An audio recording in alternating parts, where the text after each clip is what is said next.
Twin deficits, जिसमें हम दो डेफिसिट्स के बारे में पढ़ते हैं, your fiscal deficit as well as your current account deficit.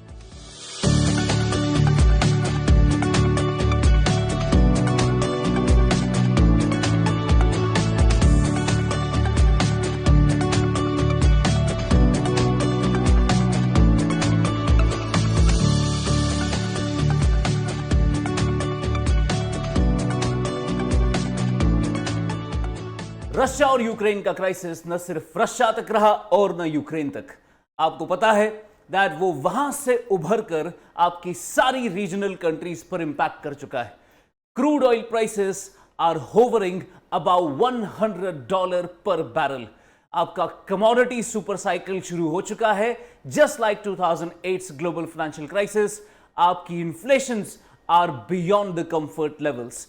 Supply shortages have disrupted the global supply chains. Not only that, world's largest economy, United States of America, is right now staring at a recession, and India too has not been untouched.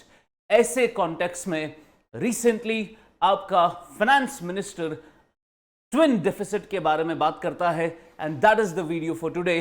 What is twin deficit hypothesis? Economics का बहुत ही favorite topic है twin deficits, जिसमें हम दो deficits के बारे में पढ़ते हैं, your fiscal deficit as well as your current account deficit. So this video is going to be all about these two deficits. Number one is the fiscal deficit, also in some books referred to as the budget deficit, as well as your current account deficit.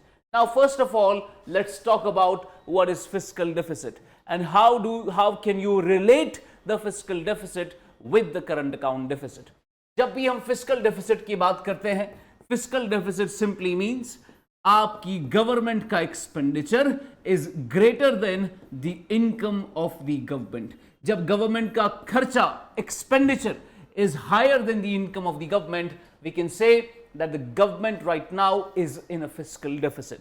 Now ये इसकी general lemon definition है, पर अगर आप इसको थोड़ा technical aspect में define करना चाहते हो कि फिस्कल डेफिसिट क्या होता है, उसके लिए you have to understand the budget, the concept of budget. मैंने प्रीवियस वीडियो में आपका बजट एक्सप्लेन किया। वहां पर using the concepts of budget we can redefine this formula as fiscal deficit is equal to total expenditure that includes revenue expenditure plus capital expenditure. ये हो गया आपका total expenditure minus income of the government.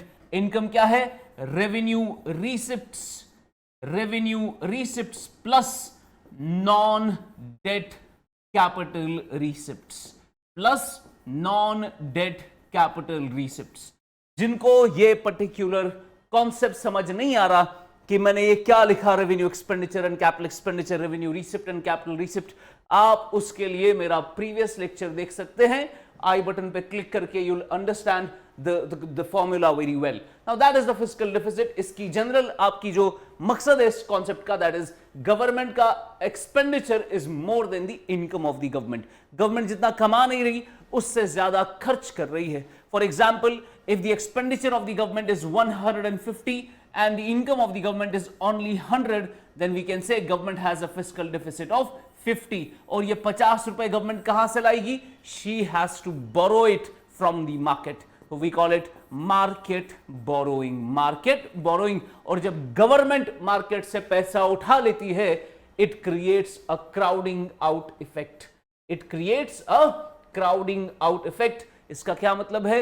When government takes money out of the market, it actually crowds out the private borrowing in the economy, because आपका money supply is limited. अगर government पैसा ले रही है तो private sector के लिए ज्यादा पैसा नहीं रहेगा। We call it the crowding out effect. I hope fiscal deficit आपको क्लियर हो चुका है। Second important concept is current account deficit. To understand the current account deficit, you have to have some idea regarding the balance of payment. Balance of payment का एक और lecture आपको मिल जाएगा YouTube channel पे। Balance of payment दो किस्म में divide होता है। कंट्री का बैलेंस ऑफ पेमेंट किसको हम कैसे लेमन डेफिनेशन उसको कैसे देंगे हम? Now your balance of payment is the relationship the residents of a country have with the rest of the world.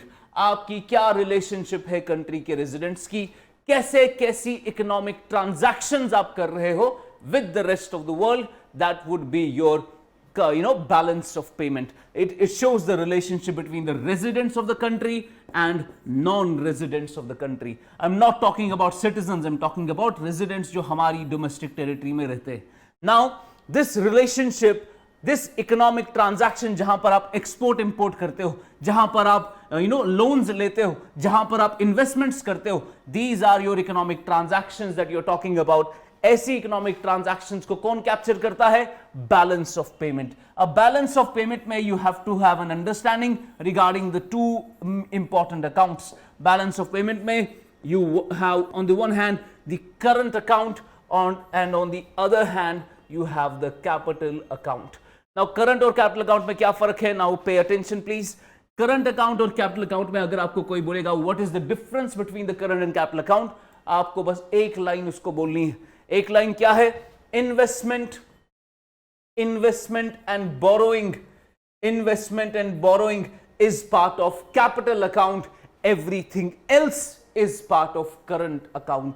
जब भी मैं आपको बताऊंगा इन्वेस्टमेंट हो रही है कंट्री के अंदर, लाइक एफडीआई हो रहा है, लाइक एफपीआई हो रहा है, तो that is, these are the types of investments a country can have, that is a capital account transaction.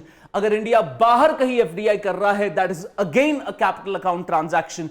We talk about borrowing. अगर गवर्नमेंट कर्जा ले रही है, that is a sovereign borrowing. अगर प्राइवेट सेक्टर कर्जा ले रहा है, that is external commercial borrowing. When you talk about borrowing or investments, these are part of capital account. But everything else, every other economic transaction is a current account transaction. जहां पर आप export import की बात करते हो, export import आप किसका कर सकते हो? Goods as well as services. जहां पर आप देखते हो कंट्री से कितना इनकम बाहर गया है, in terms of profit, in terms of dividend, in terms of interest, कितना बाहर गया है और कितना कंट्री के अंदर आया है, that is income. Then you have transfers, जहां पर आप देखोगे कंट्री में कितनी डोनेशंस अंदर आई है, कितनी डोनेशंस बाहर गई है, गिफ्ट्स कितना अंदर आया है, गिफ्ट्स कितने बाहर गए, etcetera etcetera. These are your current account transactions and that is the capital account. Capital account में इन्वेस्टमेंट और बोरोइंग आता है, उसके अलावा जो भी आएगा that is a current account transaction. Now when we talk about current account, I already told you current account में एक्सपोर्ट इंपोर्ट की बात होती है. नाउ करंट अकाउंट के अंदर we talk about export minus import. Export minus import. Pay attention, अगर आपका export ज्यादा हो जाएगा, that means you are selling more of your goods abroad and you will bring back dollars into the economy. Exports हमारे लिए dollar लेकर आता है. But when you talk about import, यानी आप बाहर से कोई चीज खरीद रहे हो, आपको रिटर्न में डॉलर देना पड़ेगा, that will decrease the dollar in the economy. Now आपका ये ख्याल रहना चाहिए दैट एक्सपोर्ट्स हमेशा ज्यादा होने चाहिए इंपोर्ट से, मगर अगर ऐसा नहीं होगा, if your exports are low and your imports are high, that would create a current account deficit. That would create a current account deficit. We call it a trade deficit. Now मुझे पता है आपके दिमाग में कौन सा सवाल है. अगर गवर्नमेंट की बात हो रही थी, गवर्नमेंट का खर्चा और गवर्नमेंट का इनकम, गवर्नमेंट का expenditure and income, what has that to do with the current account deficit of export and import? आपका ये अलग अलग deficits, the fiscal deficit and the current account deficit, why are you combining these two different deficits? Now the answer to that question is it has a very simple formula. Now if you try to understand, you will understand it for life कि आप क्या relationship होता है budget deficit यानी fiscal deficit का with the current account deficit. Now see, when we talk about the total GDP of the country, we denote it by Y, that is the total output. आपको पता है जब आप GDP निकालते हैं through the expenditure method, there are three methods: expenditure, income and value added method. Expenditure method से जब आप national income निकालते हो, that is C plus G plus I plus XN, and your XN is export minus import. Now what is C? Final private consumption expenditure, final government consumption expenditure, investment expenditure on capital goods, and XN is in reality export minus import. X is your export minus import, that is export minus import. That is the GDP of the country. But इसका एक और आपकी formula होती है economy में, total output of the country is also known as C, that is consumption, plus S, that is savings, plus T, that are taxes. ये आपके दो इंपॉर्टेंट फॉर्मूलाज है जो आपको याद रखना है. This is C plus G plus I plus XN. आपका हर एक बंदा की हर एक किताब में आपको ये मिल जाएगा. But this is something which you might not know, that this is the total national output of ये कंजम्पशन का पैसा, ये सेविंग्स का पैसा, ये टैक्सेस का पैसा. बिकॉज जो भी आपका नेशनल इनकम होता है, या तो आप उससे कंजम्पशन करेंगे, या तो आप उसको सेव करेंगे, या तो टैक्सेस में गवर्नमेंट को दे देंगे. This is C plus S plus T. Now if you are at a full potential level, आपका Y यहां से सिमिलर है. Let's have this RHS and solve the equation. We will take this on the left hand side, C plus S plus T, that is equal to this on the right hand side, C plus G plus I plus X minus M, export minus import. Now let's cancel out the similar terms. आपका C और C यहां cancel हो जाएगा. Now यहां पर आप रखेंगे X plus T. Now let's take this G and bring it here, minus G, and I को भी आप यहां लेकर आए, minus I, that is equal to X minus M, X minus M. Finally,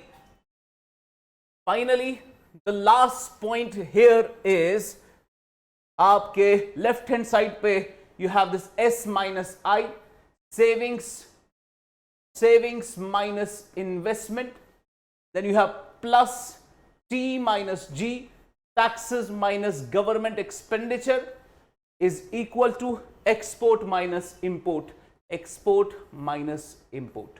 Now here is the relationship. ये हो गया आपका T minus G. Taxes are the income of the government, G is the expenditure of the government, it is your budget deficit. यही आपका fiscal deficit दिखा रहा है. यहां पर आपका ये fiscal deficit दिखा रहा है. और on the right hand side you have the current account deficit, export minus import. ये आपका यहां से करंट अकाउंट डेफिसिट दिखा रहा है. So you have now understood what is the relationship between the budget deficit and the current account deficit, why a fiscal deficit, a rise in the fiscal deficit might also lead to the widening gap of the current account deficit. This is the relationship. Fine. Now recently ये जो आपका monthly economic review आया है from the finance ministry, उन्होंने कहा है कि India में because of the problems that we have had, pandemic की वजह से, लॉकडाउन्स की वजह से गवर्नमेंट को बड़े से बड़ा डेफिसिट करना पड़ा. नॉट ओनली दैट, उन्होंने इस साल का एस्टिमेट भी दिया है that fiscal deficit in the financial year of 2022-23 is going to be 6.4%. और आपको पता है जितना ज्यादा डेफिसिट होगा उतनी ज्यादा इन्फ्लेशन आएगी. Not only that, because of this rise in fiscal deficit, it may also cause a rise in the current account deficit, which is expected to be 1.2% of the GDP. और अगर current account deficit बढ़ जाता है economy का, your imports will become costlier and your rupee will become weaker. That is the problem of the current account deficit. I hope I have addressed the issues. I hope you enjoyed this session. Thank you so much. God bless you. Bye-bye.